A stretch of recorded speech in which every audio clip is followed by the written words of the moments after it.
Good morning, guys, and welcome back. I am so sorry that I have not posted a video in forever. That is totally my bad. Lots and lots of issues going on, and yeah, we're moving past it now, though. So today I'm going to make chocolate chip cookies with almond flour. They're absolutely amazing. I've already made them once so far. I have not made them in my mixer, but I know that they'll turn out fine, so it's all good. So first things first, you're going to take 2 cups of almond flour, a pinch of salt, and baking soda, half a teaspoon of baking soda, and you're going to put them into your mixing bowl. And then you're going to add Splenda. Now, if you're like me and unprepared and realize you don't have your granulated Splenda, that's okay. It takes a half a cup of granulated Splenda or 12 packets of Splenda. So I'm using packets because I forgot to go to the store and I forgot I was out. So there's 12 packets, or you can use a half a cup of Splenda. Next, you're going to add 1 block of butter, softened butter. This is a high dollar stuff. I don't know if you can tell. And I'm going to unwrap that and put that in there. So give me just a second. Okay, so I've added the butter and I'm going to mix this until really well incorporated. You want your almond flour to be completely saturated, so it's going to look really crumbly. And yeah, that's what we're looking for. I have done this by hand. It takes a little bit longer, but you just have to kind of mash, and then stir, and then mash, and then stir. Either way works. So if you don't have this, or you want to use a hand mixer, however you work it. But yeah, you definitely want it to be incorporated. So that's what I'm going to do right now, and I'll show you what it looks like when it's done. Okay, this is where we're at. This is slightly tacky, but completely mixed in. Okay, I have a beater that has like the little silicone thing, so it scrapes the sides for you, but if you're using one that doesn't, then make sure you scrape the sides down. Okay, now I'm adding an egg, and I didn't think about this when I added it, but I have white vanilla, so it's in there, I promise. It's a tablespoon, or a teaspoon of white vanilla. And you're going to just plop that right in there. And then we're going to mix it really well again. Okay, here you go. Now it's, here, I'll show this. Now it's really tacky. Sticky. Comes right off. Okay, now for the fun part.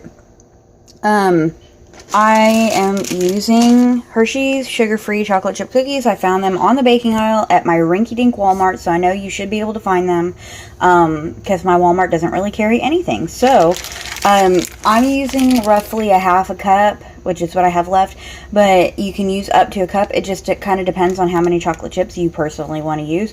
Since these are sugar-free and they're sweetened with maltitol, I prefer not to have to change my clothing at all, ever. So, because of the cookies, if you get my meaning. Do you get my meaning? Anyway, alright, so I'm going to mix these in real quick. It's just like literally a couple of rotations, just enough to get them worked in, and then we'll be ready to not plate them, not yet, but put them on the baking pan, so hang tight. Okay, so I have my oven preheated to 350 degrees, and I've got 2 silicone mats. I bought them on Amazon for like, I don't know, $7.99 for both of them. It was a really good deal, so, you can always try that. I'll try, if I can find them, I'll link them below, but I bought them like a year ago, so I'm not sure if I can find them. I have a really small cookie scoop.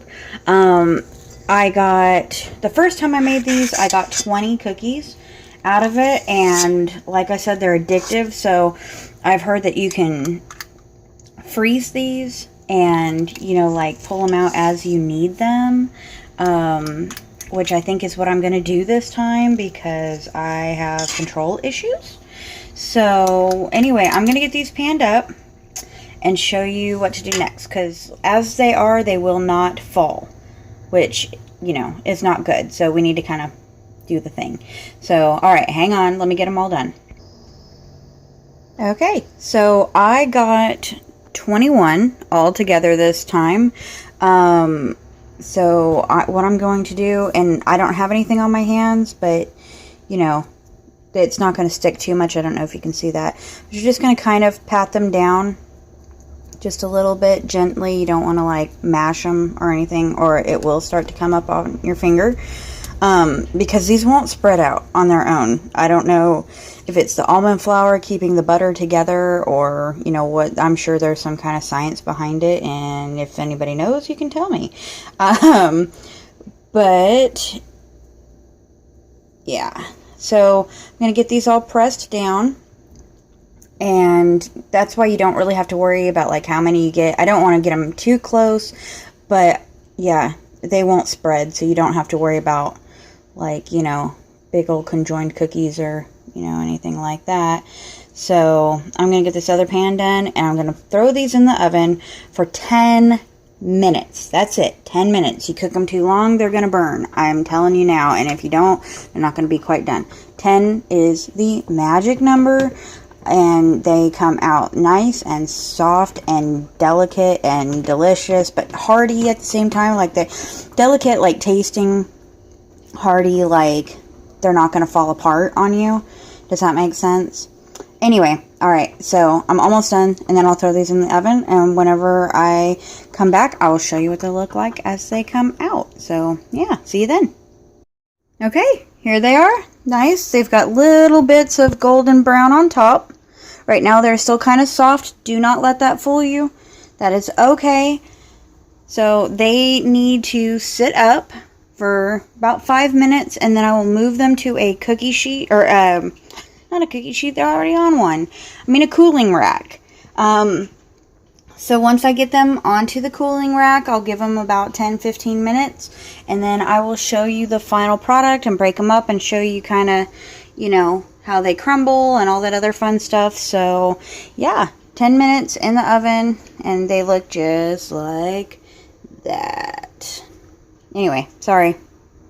And here they are, completely done, ready to munch. Don't they just look beautiful? Absolutely beautiful.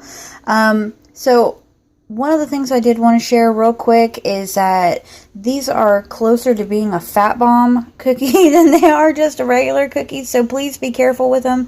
Don't eat like 7, because that's going to be really, really bad. Let me tell you why. There are 118 calories per cookie. While it doesn't seem like a lot, that's 10.5 grams of fat, 2.7 grams of protein, and 3.2 carbs, which most, like, half of that's fiber.